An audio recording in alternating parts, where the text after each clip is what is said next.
네, 반갑습니다. 도코투일지입니다. 일주일 만에 인사드리네요. 오늘 지금 8월 18일 오후 4시고요. 코스피가 장중에 한 2% 이상 올랐다가 종가에는 마이너스 1.5% 정도 마이너스로 끝이 났습니다. 한 4일 정도 랠리를 펼치다가 오랜만에 한 1.5% 정도 마이너스가 났어요.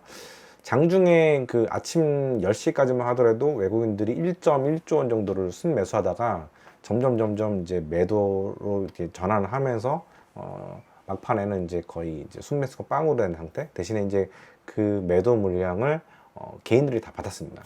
그 우리나라 시장 같은 경우에는 외국인들이 시장 장중 그 뭐라고 해야 되나 장중 변동성 그리고 전체적으로 볼 때 이제 중기적인 그런 그 시장의 흐름을 외국인들이 다 장악을 해요. 일단 가장 큰 건 우리나라가 유동성이 그렇게 큰 시장이 아니기 때문에, 그러니까 저번에도 말씀드렸지만 국내 유동성들은 대부분 어디로 향하냐면은 부동산으로 갑니다. 그러다 보니까 이 금융시장, 특히 이제 주식시장 같은 경우에는 유동성이 이제 많지가 않은데 외국인들 같은 경우에는 이렇게 오더를 내려요. 외국계 증권사에서 오늘까지 500억 아니면 1000억 정도 우리나라의 주식들 바스켓으로 이렇게 사라고 이렇게 지시를 냅니다. 그러면 옛날에는 오퍼레이션을 하는 그런 그 친구도 있었어요. 증권사에서 이제 뭐 기관이라든가 외국인들이 주문을 내면은 여기서 이제 매수 주문이라든가 매도 주문을 냅니다. 옛날에 사람이 일일이 다 했었는데 아마 지금은 많은 부분들이 그 알고리즘으로 아마 바뀌었을 거예요. 그래서 1000억 정도 한국 주식을 순매수 해달라. 바스켓을 딱 정해줘서 뭐 삼성전자부터 하이닉스 뭐 여러 가지 시총 뭐 상위 열 종목 뭐 이 정도 해가지고 주문을 내게 되면은 알고리즘이 매수 주문을 냅니다. 그래서 그날까지 어느 정도만큼의 물량을 체결시켜야 돼요. 그러다 보니까 여러분들 호가창 같은 거 보다 보면은 5주, 10주, 15주 막 이렇게 쭉쭉쭉쭉 기계적으로 이제 매수가 체결이 되는 그런 케이스들을 볼 수가 있어요. 지금 같은 경우에는, 요즘 같은 경우에는 워낙 이제 거래량이 많다 보니까 그런 것도 잘 안 볼 수 있는데, 예전 같은 경우에는 삼성전자만 딱 이렇게 보게 되면 체결창 같은 거 보게 되면 이제 5주, 10주 이렇게 뚝뚝뚝뚝뚝 매수하는 그런 것들을 볼 수가 있었는데, 그 얘기는 뭐냐면은 외국인들이 주문이 들어가고 매수가 들어가게 되면은 시장은 매수 우위로 들어가게 됩니다. 그래서 매수 강도가 이제 세지기 때문에, 커지기 때문에 매도 잔량에 있는 그런 그 매물들을 외국인들의 주문을 통해서, 이게 벽돌 부수기, 옛날에 그 알바트로스인가 그 벽돌 알카살인가 내 기억이 안 나는데 벽돌을 부시듯이 이제 그 매물들을 이렇게 잡아먹습니다. 그러다 보니까 이제 그 주가가 지금 올라가는 거죠. 그래서 오늘 같은 경우도 보면은 아침 10시까지만 하더라도 이미 외국인들이 1조 원어치 주식을 샀어요. 그러다 보니까 그때가 아마 그 장중 최고가였을 거예요, 오늘 같은 경우는. 근데 그 뒤부터 계속 매도가 나오기 시작을 하게 되면서 주가가, 전체적인 이제 종합 주가 지수가 하락을 하게 됩니다. 그거는 이제 매도 주문을, 그 이유는 매도 주문이 이제 우위가 되면서 매수 잔량을 체결시키면서 이제 아래로 내려가는 거죠. 그렇기 때문에 체결 강도라는 측면에서 보게 되면은 외국인들은 매수 체결 강도, 매도 체결 강도에 있어서 가장 큰 역할을 한다고 보시면 됩니다. 개인들 같은 경우에는 대체로 보게 되면은 그 매수를 시장가로 하는 경우보다는 그 매수 잔량 호가에다가 촘촘하게 아래라 이렇게 대놓는 경우가 많아요. 그런 경우에는 시장에 있어서 그 주식 가격에 있어서 주가를 뭐라고 해야 되나, 선동한다고 해야 되나, 그러기가 쉽지가 않습니다. 그 매수 잔량을 체결시키려면은 매도가 좀 우위가 돼야 되는 거죠. 물론 개인들 같은 경우에도 포모 심리가 상당히 강력할 때는 시장가로 매도 잔량을 이렇게 잡아먹으면서 시장을 선도할 때가 있어요. 올해 국장 같은 경우는 외국인들이 190조 원 정도를 매도를 했고, 그리고 개인들이 이제 매수를 했잖아요. 그런 경우에는 상당히 포모 심리가 강한 상반기 장이었다고 보시면 되거든요. 그래서 개인들이 매수를 해서 주식시장에 빠졌다, 이 말은 반은 맞고 반은 틀린 게, 그런 시점으로 본 것보다는 외국인들이 매도를 해서 시장에 빠졌다, 이렇게 보시는 게 맞습니다. 아무튼 서론이 좀 길었는데, 오늘 같은 경우는 옆에 일본 니케이 둘둘5 같은 경우에도 2.5% 정도 하락을 했어요. 시장 전체적으로 가장 지금 문제가 된 게 뭐냐면은 이제 국채금리, 각국의 국채금리가 전 세계적으로 상당히 많이 올라가고 있거든요. 뭐 30년물, 미국 30년물 국채금리 같은 경우에는 뭐 30년 만에 또뭐 최고치를 찍었다, 이런 얘기도 있고, 사실 우리가 그 업계에서 볼 때는, 현장에서 볼 때는 30년물 국채금리까지는 이제 신경을 안 쓰는데, 희한하게 뭐 이런 뉴스도 나오고 있고, 근데 이건 약간 지금 심리적으로 영향을 좀 주는 것 같고요. 또 그리고 이제 일본의 그 국채금리 같은 경우에는 계속해서 지금 신고가를 치고 있거든요. 아마 2%대까지 올라온 것 같은데, 이런 것들이 전체적으로 시장 분위기를 좀 안 좋게 만드는 것 같고요. 올해 들어서 그 국채금리가, 각국의 국채금리가 많이 오르게 된 가장 큰 이유는 뭐냐면, 일단은 이란 전쟁 때문이라고 보시면 됩니다. 이란 전쟁이 일어나고 나서부터 3월 달부터죠. 그때부터 전 세계 국채 금리가 올라가기 시작을 했고요. 뭐 가장 큰 이유는 이제 각국이 고유가를 대비를 해서, 고유가 때문에 이제 그 고유가 지원금 같은 거, 이런 것들도 이제 뭐라고 해야 되나, 남발을 한다면 좀 말이 좀 이상하고, 이제 지원을 하기 시작을 했고, 미국 같은 경우에는 제가 저희 멤버십 분들한테는 몇 번 말씀드린 적이 있는데, 이제 그 하이퍼스케일러들이 채권을 이제 발행을 하는데, 올해 들어서 거의 1조 달러 넘게 그 발행을 했거든요. 엄청난 규모예요. 이것도 한 2, 30년 만에 아마 최고치일 거예요. 이렇게 발행을 하게 되면은 상대적으로 경쟁 관계에 있다고 할 수 있는 이 미국채 금리에도 영향을 줄 수 있거든요. 왜냐면 시장에서 매수할 수 있는, 소화할 수 있는 여력이라는 게 한계가 있단 말이에요. 한계가 있는데, 여기에 하이퍼스케일러들이 좀 더 매력적인 그 금리를 내세워서 발행을 하게 되면 이쪽으로 쏠릴 수 있거든요. 예를 들면 구글 같은 경우에는 지금 6.4% 정도? 30년물인가? 뭐 이 정도 수준까지 금리를 내요. 거의 이제 한 미국채 대비로 볼 때는 한 1% 이상, 1.4% 정도? 뭐 이 정도 이제 가상금리를 주거든요. 그러니까 같은 값이면 뭐 구글 같은 경우는 망할 가능성은 별로 없다고 보니까. 그런데 미국 국채보다 구글이 조금 유리한 점은 뭐냐면, 구글 같은 경우는 이제 부채가 별로 없어요.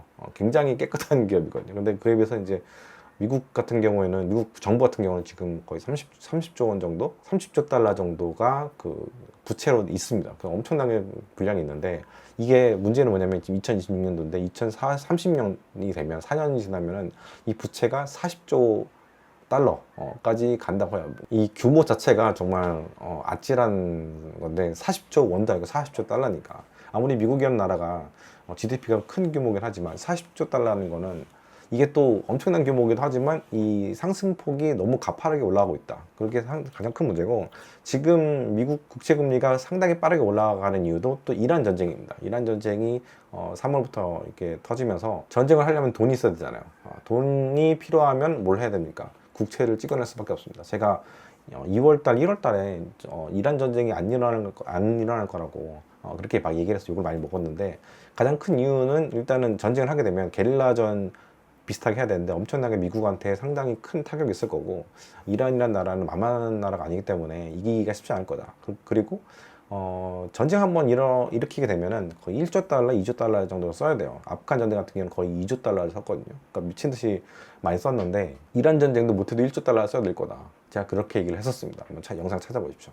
그러면은 국채금리도 올라가게 될 것이고, 국채금리가 올라가게 되면은 주식시장도 상당히 얼어질 수 있다. 이렇게 얘기를 했었는데, 어쨌든 무리수, 자충수를 둬서 트럼프가 전쟁을 일으켰고, 지금 이번 중간 선거도 질 가능성이 상당히 높은 상황이 됐습니다. 그리고 금리가 계속해서 올라가다 보니까 주식시장 같은 경우도 영향을 조금씩 좀 주고 있는 그런 상황이죠. 게다가 그 전쟁 이후부터 또 다시 금 가격이 빠졌다가 다시 올라가고 있어요. 왜냐면 일단 각국 정부가 미국채도 팔고, 그리고 금도 팔았어요. 기억나실지 모르겠는데, 그래서 전쟁 터지고 나서부터 금리 가격, 미국채 금리도 올라가고 금 가격은 떨어졌어요. 초반에 제가 이야기 드렸듯이 이제 그 유가 지원금 같은 것들, 이런 것들을 줘야 되다 보니까 재정을 조금, 재원을 마련하기 위해서 이제 금도 팔고 미국 채권도 팔고 막 이랬거든요. 지금 7월달 같은 경우에도 일본 정부도 역대급으로 상당히 많은 분량의 채권, 미국채를 팔았고, 영국도 팔았고, 그러니까 우방들이 다 팔았어요. 예전에 우방들이 사고, 우방이 아닌 국가들, 글로벌 사우스 이런 나라들이 미국채를 팔았는데, 지금은 다 내 코가 석자인 상황이에요. 미국 국채를 사줄 수 있는 여력이 없는 상황입니다. 그래서 제가 올해 전쟁 터지고 나서 말씀드렸던 게, 4,000불도 깨졌었잖아요, 금 가격이. 그 4,100불일 때 제가 몇 번 얘기를 들었던 게, 금은 그래도 지금 저가에서 들어간 게 좋을 거라고 말씀드렸었고, 각국 정부들 같은 경우에는 지금 금을 팔고 있긴 하지만 다시 금을 사게 될 것이고, 미 국채의 대안으로서 이 금을 사게 될 거라고 말씀드렸던 거고, 전 세계적으로 볼 때 이제 서방권과 비서방권이 있고, 반서방권이 있다고 볼 수가 있어요. 반서방권은 약간 유럽이라든가 미국의 좀 반대편에 있는 나라들이죠. 글로벌 사우스도 이제 포함이 될 것이고, 예전에 이제 약간 식민지였던 그런 나라들, 유럽과 미국의 식민지였던 나라들이 약간 반서구적인 성향이 있는데, 얘네들 같은 경우는 진작부터 미국채를 팔고 금을 사는 그런 전략을 계속해서 밀고 갔었고, 이번에 보면 우방국들에게 미국이 어떤 정책을 펼칠 거라고 이제 뉴스가 나왔냐면 미국인지 중국인지 선택을 해라. 이게 약간 좀 말이 웃기긴 한데 그런 그 선택지를 준다고 하더라고요. 그게 뭔지 모르겠는데 이렇게 되게 되면 글로벌 사우스라든가 반미 쪽에 있던 나라들은 더욱더 세게 미국 국채를 팔 수밖에 없습니다. 그럼 수급에 공백이 생긴다고 봐야 되기 때문에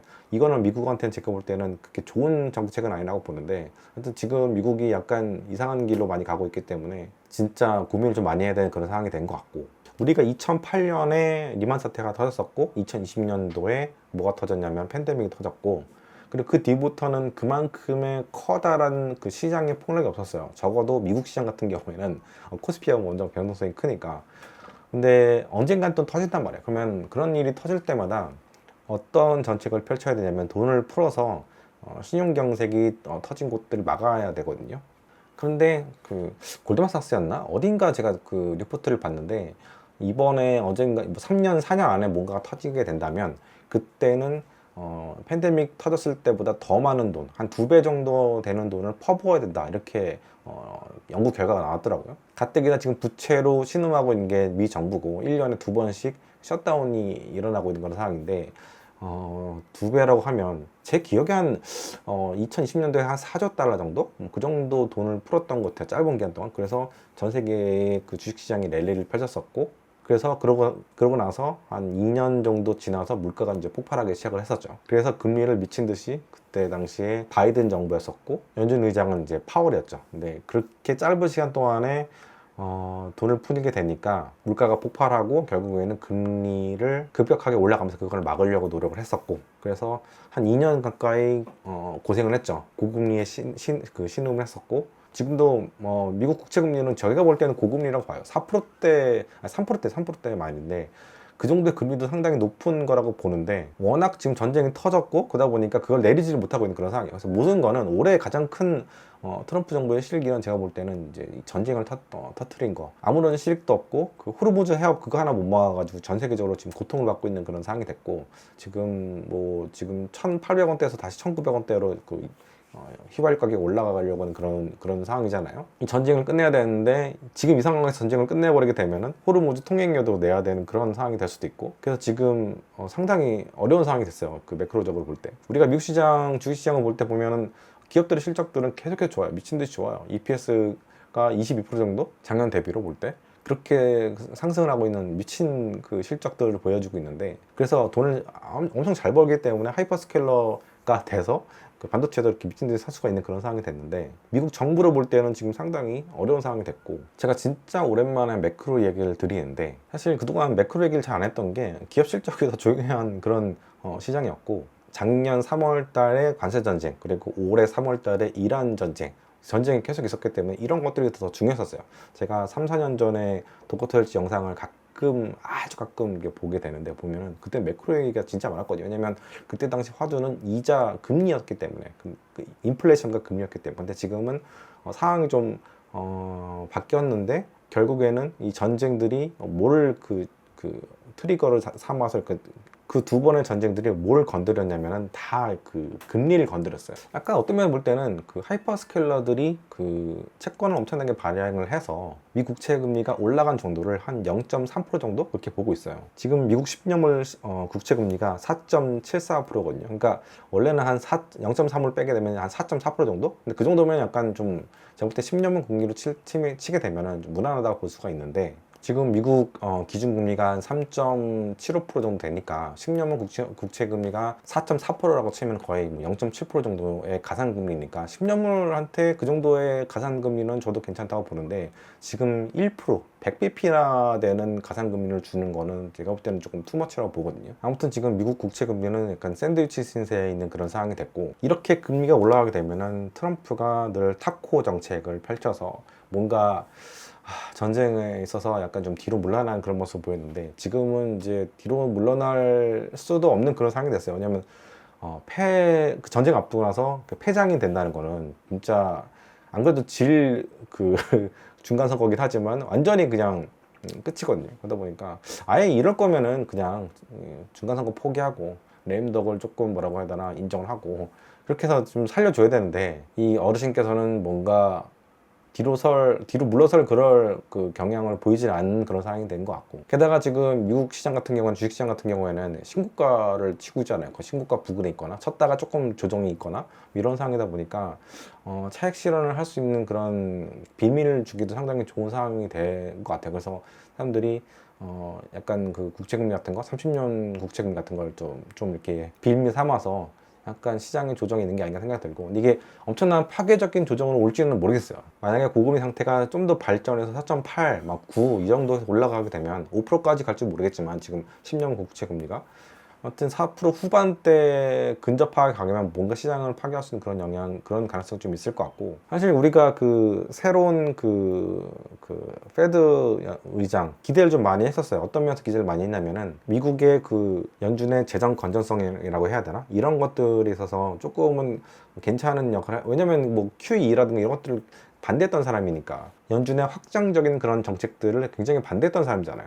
그래서 조금은 연준을 좀 건전한 연준으로 만들 수 있지 않을까 생각을 했는데, 지금 보면은 연준 의장이 되고 나서부터 계속해서 매파적인 그런 얘기들을 조금 할 뿐이지 뭔가 액션을 취한 게 하나도 없어요. 그렇다 보니까 이 사람에 대한 신뢰가 좀 줄어든 것도 좀 있는 것 같고, 그래서 지금 국채금리가 10년물 국채금리가 4.74%까지 올라온 거는 앞서 말씀드린 대로 한 4-5개 정도의 그런 이유들이 있다고 보시면 될 것 같고요. 그러면 이 앞으로 국채금리가 어떻게 될 것이냐, 이거를 이제 우리가 생각을 해봐야 되는데, 이건 예측의 영역이 아닌 것 같아요. 왜냐면 결국에는 정치적인 결단이 있어야 되는데, 이게 결국에는 트럼프의 결단이 있어야 되는데, 트럼프가 지금 3월 달부터 지금까지 5개월 동안 계속해서 거의 6개월 가까이 전지건지 끌어왔고, 그러다 보니까 미국이 갖고 있는 실탄의 30%, 미사일 30%를 지금 날려먹은 상황이에요. 그리고 사드도 절반 정도가 파괴됐다는 얘기가 지금 나오고 있는데, 굉장히 심각한 거거든요. 왜냐면 미국 같은 경우는 이 전쟁, 다음 전쟁이 되게 중요하거든요. 지금 전쟁도 중요하지만 다음 전쟁이 중요해요. 다음 전쟁이 러시아가 뭐 동유럽에 있는 일부 국가들을 침략을 할 가능성도 있고, 또 대만 전쟁, 양안 전쟁 이런 것들도 감안을 해야 되는데, 지금 반서방권에 있는 국가들은 미국의 무기고 상태를 면밀하게 지금 주시하고 있습니다. 이게 시장에 언론으로 다 나오고 있는 그런 상황이거든요. 게다가 그 호르무즈 해협 근방에서 항모가 있었는데, 링컨호가 아니라 제 이름이 갑자기 기억나는데, 9개월 동안 그 육지로 정박을 하지 못하다 보니까 식량도 모자라고 물도 모자라고 정신적으로 삶이 피폐해진 거죠. 여러분들 배를 9개월 동안 타보세요. 어떤 일이 일어나냐. 가족들도 만나고 싶고, 근데 그러다 보니까 이제 자살 시도도 여러 번 이제 보고가 된 상태고, 그래서 이제 다른 항모랑 교체를 해야 되는 그런 상황이에요. 그러니까 텅텅 빈 항모랑 뭔가 다 채워놓은 그런 항모랑 이제 교대를 해야 되다 보니까, 그런 상황이다 보니까 지금 한미 연합 훈련 같은 경우에도 이번에 트럼프가 축소 지시를 한 가장 큰 이유는, 훈련을 하려면 항모도 필요한데 항모가 지금 없는 상황이에요. 비어있는 상황이에요. 그러다 보니까 축소를 할 수밖에 없는 그런 상황이 됐고, 또 미사일이라든가 이런 것들을 아껴야 되는 그런 상황이다 보니까 훈련이 거의 엄청나게 축소가 되는 그런 상황인 것 같고요. 그리고 훈련하게 되면 적어도 몇천억 정도의 돈이 이제 필요하잖아요. 그러니까 그런 것들도 이제 모자란 거죠. 훈련 수당도 줘야 되지, 또 미사일 같은 것도 쏴야 되지, 이제 총알도 필요하고 이러다 보니까, 지금 미국 같은 경우는 훈련도, 정기적인 훈련도 제대로 할 수 없는 정도로 지금 군대가 상당히 지금 힘든 상황이 됐다, 그렇게 보시면 될 것 같습니다.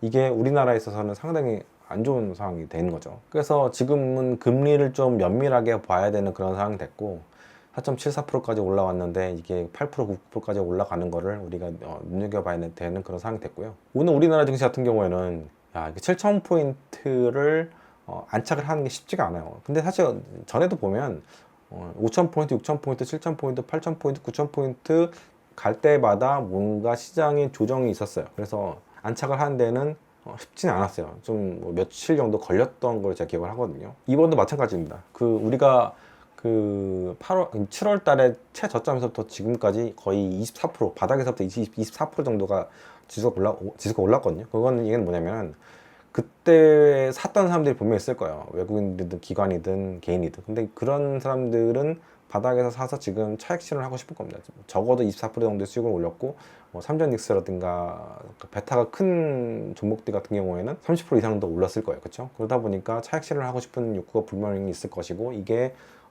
미국 금리라든가 미국 국채 금리라든가 아니면은 전쟁이 약간 지금 상황이 별로 이렇게 좋지 않게 흘러가고 있는 그런 상황이 있고, 물론 이것도 약간 차단성이 높은 것 같다는 생각을 하게 되지만, 이게 확전으로 가지는 않을 거 아니에요, 그렇죠? 여러 가지 상황에서 볼 때는 이 정도 먹으면 되겠구나라고 생각을 해서 이제 정리를 하면서 오늘 시장이 좀 정리가 되는 것 같고 약간 약세로 간 것 같고 근데 그 폭 자체는 엄청나게 큰 건 아니라고 봅니다. 1.5% 정도 마이너스라면 그렇게 큰 건 아니고 어느 정도 천천히 제가 볼 때는 조금 시장이 천천히 올라갔으면 좋겠어요.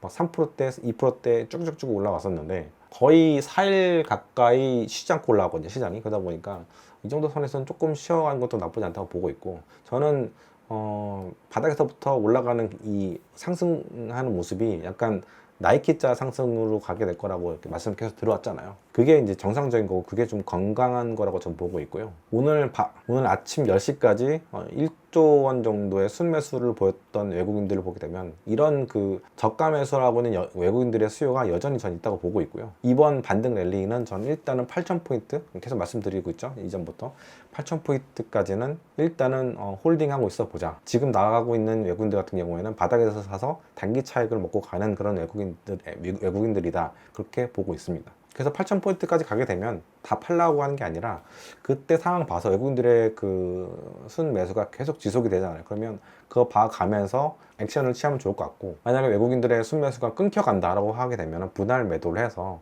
미장으로 넘어가거나 현금 갖고 있거나 그건 여러분들이 어떻게 자금 운용을 하냐에 따라 다른 거긴 하지만 그렇게 액션을 취하시면 좋을 것 같습니다. 여러분들마다 다 리스크를 짊어지는 그런 성향들이 다 다르잖아요. 레버리지를 사시는 분들도 있고 저처럼 약간 보수적으로 이제 투자를 하는 그런 스타일도 있고 각자의 스타일대로 이렇게 운영을 하시면 좋을 것 같습니다. 저는 또 다른 영상으로 찾아뵙도록 하겠습니다. 감사합니다. 또 제가 제 이름으로 출시된 커피가 나왔습니다. 진짜 좋은 커피고 알고 보니까 공정무역을 통해서 나온 커피다 보니까 가격이 상당히 저렴해요. 지금 뭐 폴바세인가 테라로사 같이 좋은 커피도 1kg에 한 4만 원 정도 하는데 얘는 43,000원 배송비 포함해서 나와 있고 또 중미에 있는 커피 같은 경우에는 미국이라든가 유럽 기업들이 농장 운영하다 보니까 농약을 많이 치는데 제가 이렇게 지금 선보여드리는 이 커피 같은 경우에는 그 아프리카 산지 비탈길 같은데 이런 데서 만들어지는 커피거든요. 그래서 재래식으로 만드는 그런 커피고 또 디카페인 커피도 있습니다. 디카페인 커피는 원래 디카페인이라는 게 약을 쳐가지고 그 추출을 하잖아요. 그렇죠? 카페인을 빼내는 그런 프로세스를 많이 하는데 얘네 같은 경우는 사탕수수를 이용해서 전통적인 방법으로 카페인을 추출한다 하더라고요. 그래서 저도 그 자세히는 모르겠는데 나중에 스터디하면 좀 설명 좀 들어볼게요. 그래서 그런 식으로 해서 상당히 괜찮은 유기농 커피입니다. 유기농 같은 경우에는 마크를 받는데 여기가 좀 작은 회사다 보니까 유기농 마크를 받으려면 돈이 상당히 많이 든대요. 그래서 마크는 못 받았지만 유기농 제품은 맞다 이렇게 얘기를 하더라고요. 그래서 거품을 싹 뺀 가격으로 요즘에 가성비가 상당히 중요한 시대가 됐잖아요. 그래서 이 커피도 많이 사랑해 주시고 밖에서 마시는 커피도 다 좋은데 이 집에서 이 커피를 내려 마시게 되면 특히 라떼로 마시게 되면 진짜 밖에서 커피 못 마십니다. 오랜만에 마누카꿀 광고를 좀 하려고 하는데요. 제가 오이오 이거 먹다가 여행지 가서는 요 스틱을 갖고 와서 잘 먹었어요. 이게 제가 하루에 한 개씩 먹거든요. 특히 제 옆집이가 베트남에서 아주 시원한 물에서 수영을 하다가 한 4일, 5일 동안은 약간 몸살 같은 게 걸렸었는데 이거 먹어가면서 조금 이제 회복을 했었거든요. 그래서 이 스틱형, 여행용 스틱형은 상당히 제가 강추드리고요. 제가 12월 말에 좀 과식을 많이 했더니 위염이 조금 돌아왔는데 위험해도 이게 괜찮더라고요. 왜냐면 아침에 일어나면 빈속에다가 꿀만 딱 이렇게 찍어가지고 먹은 다음에 천천히 체온으로 녹인 다음에 먹으래요.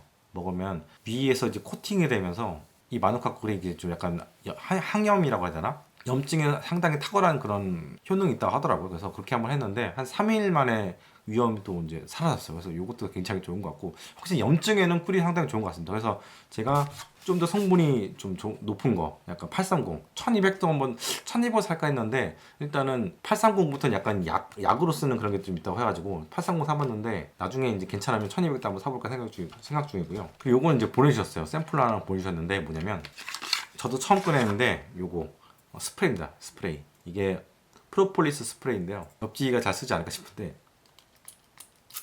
달달한 뭔가 시원한 게 들어오네요.